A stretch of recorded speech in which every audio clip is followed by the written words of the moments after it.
Bro మన actor come comedian Ali గారిని అయితే ఒక నిర్మాత సెట్స్లోనే చేసుకున్నారంట. ఇదేంటని చెప్పి కోపగించుకుని రాఘవేంద్రరావు గారు అయితే సర్ది చెప్పి అక్కడ నుంచి మళ్ళీ షూటింగ్ కొనసాగించారంట. మరి అలీ గారిని కొట్టిన నిర్మాత ఎవరు, అసలు ఏం సినిమా అంటే? అలీ గారు షూటింగ్ సెట్కి రాలేదు, ఆ రోజంతా కూడా ఆబ్సెంట్ అయ్యారని చెప్పేసి అలీ గారిని ఆ సినిమాకి సంబంధించిన నిర్మాత మాత్రం అందరి ముందే సెట్లోని కొట్టడం జరిగిందంట. సో అసలు నిజం ఏంటి, ఎందుకు రాలేదు, ఎందుకోసం ఇదంతా కూడా అనే విషయం కూడా తెలుసుకోకుండా ఆయన ఆ విధంగా కొట్టడం తప్పు అనే విషయాన్ని ఆయనకి మన దర్శకుడు రాఘవేంద్రరావు గారు చెప్పడం జరిగింది. సో ఇదంతా కూడా ఇప్పుడు జరిగింది కాదు, ఆయన చైల్డ్ ఆర్టిస్ట్గా ఉన్నప్పుడు 1980s జరిగిన సంఘటన. అయితే రీసెంట్గా ఒక ఇంటర్వ్యూలో మాట్లాడుతున్నప్పుడు అలీ గారు మాత్రం తనకు అప్పట్లో జరిగినటువంటి ఒక కొన్ని అనుభవాలు ఉంటాయి, ఎప్పటికి కూడా మర్చిపోలేని గుర్తులు ఏంటి అనే విధంగా అడిగినప్పుడు ఈ యొక్క విషయాన్ని మాత్రం ఆయన ఈ సందర్భంగా చెప్పుకున్నాడు. అయితే 1980s మురళీమోహన్ గారితోని మన రాఘవేంద్రరావు గారు నిప్పులాంటి నిజం అనే సినిమాని తీశారు. సో ఆ సినిమా షూటింగ్లో మనకు అలీ గారు కూడా చైల్డ్ ఆర్టిస్ట్గా చేశారు. అయితే అప్పట్లో చైల్డ్ ఆర్టిస్ట్గా అలీ గారు కావచ్చు, చాలామంది కూడా ఇలాంటి కొంతమంది గుర్తుంటారని చెప్పుకునే పేరులో అలీ గారు ఒకరు. సో ఆయన చైల్డ్ ఆర్టిస్ట్గా సినిమా కెరీర్ని స్టార్ట్ చేసి ఎన్నో సినిమాలు చేసి కమెడియన్గా, హీరోగా కూడా కొన్ని సినిమాలు చేశారు.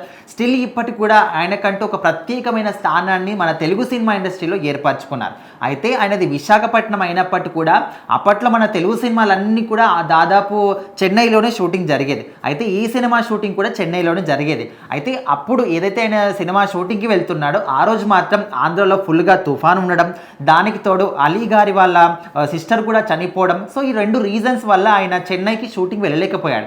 సో నెక్స్ట్ డేనే వాళ్ళ చెల్లెలు గారు చనిపోయినప్పటికీ కూడా, తుఫాను ఉన్నప్పటికీ కూడా ఏదో ఒకలాగా ఆ నెక్స్ట్ డే మాత్రం షూటింగ్కి వెళ్ళాడు, షూటింగ్లో పాల్గొన్నాడు. సో అప్పుడు నిర్మాత అలీ గారిని పిలిచి ఎందుకు రాలేదు అని అడిగి ఆయన చెప్పకముందే అందరి ముందే ఆయన కొట్టడం జరిగిందంట. సో అప్పుడు ఆయనకి ఏం మాట్లాడి తెలియక ఒక పక్కన కూర్చొని ఏడుస్తున్నప్పుడు ఆ వెంటనే రాఘవేంద్రరావు గారు రావడం. సో ఆయన ఏడుస్తున్నప్పుడు ఎందుకు అలా ఉన్నావు, ఎందుకు ఏడుస్తున్నావు అడిగినప్పుడు ఈ విధంగా ఆయన నిర్మాత కొట్టాడని చెప్పినప్పుడు, సో నిర్మాత దగ్గరికి వెళ్ళి ఎందుకు కొట్టావని అడిగినప్పుడు ఆయన షూటింగ్ రాలేదు కదా అందుకోసమే కొట్టాడనే విధంగా చెప్పాడంట. సో అప్పుడు రాఘవేంద్రరావు గారు రీజన్ ఏంటో తెలుసుకోకుండా అసలు ఆయన ఎందుకు రాలేదో నీకు తెలుసా, అలాంటప్పుడు ఎందుకు కొడతావు, అలా రైట్ కూడా నీకు లేదని చెప్పేసి ఆయన కొంచెం వార్నింగ్ ఇచ్చి ఆ రోజు ఆ షూటింగ్ మొత్తాన్ని కూడా క్యాన్సిల్ చేశాడంట.